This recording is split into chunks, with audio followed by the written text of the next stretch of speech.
ನನ್ನ ಹೆಸರು ಅಂತಕರ್ಣ ಅಂತ ಬೆಂಗಳೂರು ತಾಂತ್ರಿಕ ಮಹಾವಿದ್ಯಾಲಯದಿಂದ ಬಂದಿದ್ದೀನಿ. ನಾನು ಇಂಜಿನಿಯರಿಂಗ್ ಸೇರ್ತಾ 2022 ಕೊನೆ 2023 ಆಗ್ತಾನೆ ಚಾಟ್ GPT ಬಂದಿತ್ತು. ಅಂದ್ರೆ ಜನರೇಟಿವ್ ಆಗ ಶುರು ಆಯ್ತು.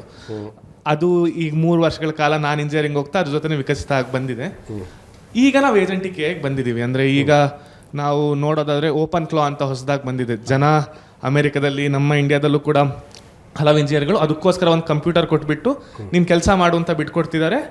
ಜನರೇಟಿವ್ ಅಲ್ಲಿ ಏನಾಗ್ತಿತ್ತು ಅಂತ ಅಂದರೆ ನಮ್ಮ ಒಂದು ಆ್ಯಪ್ ಒಳಗೆ ಅಥವಾ ಒಂದು ಕಂಟೈನರ್ ಒಳಗೆ ಅದು ಬದುಕ್ತಿತ್ತು. ನಾವೊಂದು ಪ್ರಶ್ನೆಯನ್ನು ಕೇಳ್ತಿದ್ವಿ, ಅದು ಉತ್ತರ ಮಾಡ್ತಿತ್ತು, ಅಲ್ಲಿಗೆ ಅದು ಮುಗಿತಿತ್ತು. ಅಥವಾ ಒಂದು ಇಮೇಜ್ ಜನರೇಟ್ ಮಾಡಿ, ವಿಡಿಯೋ ಜನರೇಟ್ ಮಾಡಿ ಅಂತ ಹೇಳ್ತಿದ್ವಿ, ಅಲ್ಲಿಗೆ ಮುಗಿತಿತ್ತು.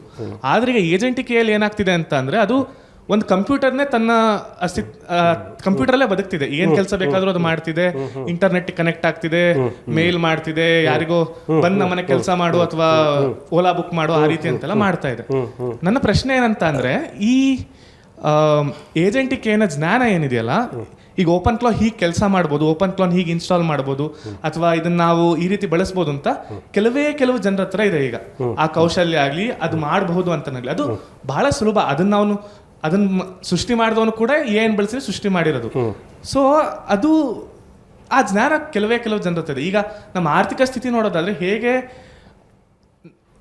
ಧನ ಅನ್ನೋದೇನಿದೆ ಅಥವಾ ದುಡ್ಡು ಅನ್ನೋದೇನಿದೆ ಬಹಳಷ್ಟು ಕೆಲವೇ ಜನರ ಕೈಯಲ್ಲಿದೆ. ಈ ಪರಿಸ್ಥಿತಿ ಇಂದ ಆ ಜ್ಞಾನ ಏನಿದೆ, ಆ ಕೌಶಲ್ಯ ಏನಿದೆ ಅದು ಕೂಡ ಬರೀ ಕೆಲವೇ ಜನರ ಹತ್ರ ಇರೋದ್ರಿಂದ ನಮ್ಮ ಜನಸಾಮಾನ್ಯರು ಏನಿದ್ದಾರೆ, ಬಹಳಷ್ಟು ಪಾಪ್ಯುಲೇಷನ್ ಏನಿದೆ ಅವರಿಗೆ ಆ ಕೌಶಲ್ಯಕ್ಕಾಗಲಿ ಆ ಬುದ್ಧಿಮತ್ತೆಗಾಗಲಿ ಯಾವ ರೀತಿ ಅದು ಎಫೆಕ್ಟ್ ಆಗ್ಬೋದು, ಅಥವಾ ಅವರಿಗೆ ಈ ಜ್ಞಾನ ನಾವು ಹೇಗೆ ಕೊಡ್ಬೋದು, ಮುಂದೆ ನಮ್ಮ ಜಗತ್ತು ಹೇಗಿರುತ್ತೆ, ಈ ಜ್ಞಾನ ಕೆಲವರು ಜನರ ಕೈಯಲ್ಲಿದ್ದರೆ. AI ತಿಳುವಳಿಕೆಯ ಮೇಲಿನ ಮೊನೋಪೊಲಿ. ನಿಮ್ಮ ಪ್ರಶ್ನೆ ನಾನು ಸರಿಯಾಗಿ ಅರ್ಥ ಮಾಡ್ಕೊಂಡಿದ್ದೀನೋ ಇಲ್ಲೋ ಗೊತ್ತಿಲ್ಲ. ಯಾಕಂದರೆ ಇದನ್ನು ಆದರೂ ನಾನು ಉತ್ತರಿಸ್ತೇನೆ ಎರಡು ರೀತಿ ನೋಡಿಕೊಂಡು.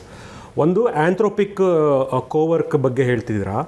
ಆ್ಯಂಥ್ರೋಪಿಕ್ ಕೋವರ್ಕು ಏಜೆಂಟಿಕ್ AI, ಕ್ಲಾಡು ಅಥವಾ ಓಪನ್ ಜಮಿನಿ ಏನಿದೆ ಅವಲ್ಲ LLMಗಳು, ಈ ಎಲ್ಲನೂ ಸುಪ್ರೀಮಸಿ ಸದ್ಯಕ್ಕೆ ಇವಾಗ ಅಮೇರಿಕಾ ಫಸ್ಟ್ ಇದೆ, ಓಪನ್ ಮಾಡೆಲ್ಸಲ್ಲಿ ಚೈನಾ ಸೆಕೆಂಡ್ ಇದೆ, ಆಯಿತಾ.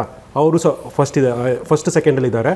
ಥರ್ಡ್ ಡೀಪ್ ಮೈಂಡ್ UK ಇದೆ. ಅಕಾಡೆಮಿಕ್ ರಿಸರ್ಚ್ ಕ್ವಾಲಿಟಿನಲ್ಲಿ ಸಿಂಗಪೂರ್ ಇದೆ. ನಾವು ಭಾಳ ಹಿಂದೆ ಇದ್ದೀವಿ, ಆಯಿತಾ. ನಾವು ಕಂಪೀಟ್ ಮಾಡೋಕ್ಕೆ ಆಗಲ್ಲ ಅವ್ರ ಜೊತೆ ಅಂತ ಹಂತದಲ್ಲಿದ್ದೀವಿ ನಾವು ಸರ್ವಭೌಮಿ ಎಲ್ಲ ಇರೋದೆಲ್ಲ ನಾವು ಒಳಗಡೆ ನಮಗೋಸ್ಕರ ಮಾಡ್ಕೊಂಡಿರೋ ಹೋರಾಟಗಳಷ್ಟೇ.